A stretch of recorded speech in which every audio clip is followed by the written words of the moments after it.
சம்பவம் என்னன்னா, இப்போ இடைக்கு ஒரு ஒர்க் ஷாப்பில் கொடுத்து பணியிடு செய்த வண்டி அது இன்ஜின்னு. அப்போ கஸ்டமர் என்னட்ட പറഞ്ഞത് വണ്ടി ഒരു ദിവസം ഓടിയതേ ഉള്ളൂ, പിറ്റേ ദിവസം ഓടിയിട്ടില്ല അങ്ങനെ പറഞ്ഞത്. അപ്പോൾ നമ്മൾ വണ്ടിയോടെ കൊണ്ടുപോകാൻ നോക്കാമെന്ന് പറഞ്ഞു. പക്ഷേ പുള്ളി പറഞ്ഞ് വണ്ടി കൊണ്ടുപോകാൻ ദൂരത്തിലുള്ളത് കൊണ്ട് ഞാൻ ഇഞ്ചിൻ മാത്രം ഇലയ്ക്ക് കൊണ്ടുവന്ന് തരാൻ നിങ്ങൾ ചെയ്ത് താങ്ങാൻ പറഞ്ഞു. അപ്പോൾ നമ്മൾ കൊണ്ടുവന്നിട്ട് ഇലയ്ക്ക് നോക്കാം, നമുക്ക് എന്താണ് സംഭവം ഉണ്ട്.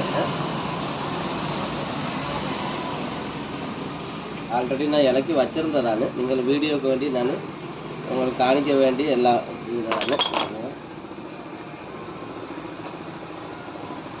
டைமிங் செய்து இதெல்லாம் நமக்கு இலக்கிறாங்க.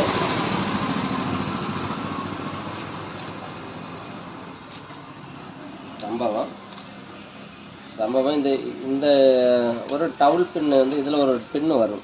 இதே போல் இங்கோட்டு ஒரு பின்னு வரும், அது பின்னு இல்லை, ஒரு பின்னே இட்டுட்டு அது ஒரு சம்பவம். பின்ன இங்கோட்டு வாங்க, நமக்கு இப்போ செக் பண்ண, இப்போ பெட்ரோல் ஒழிச்சு செக் பண்ண, இது வந்து பெட்ரோல் ஆனே.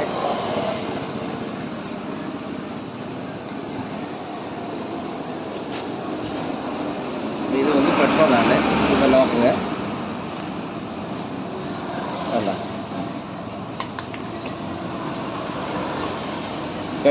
பெட்ரோல் ஒழிக்கும்போது ഈ പെട്രോൾ ഇതിൽ ഫുള്ള് നിറഞ്ഞ് കിടക്കണം. ഇതിപ്പോൾ ലീക്കേജ് ആയി താഴോട്ട് പോയി, ലീക്കേജ് എന്താ കംപ്ലീറ്റ് താഴോട്ട് പോയി.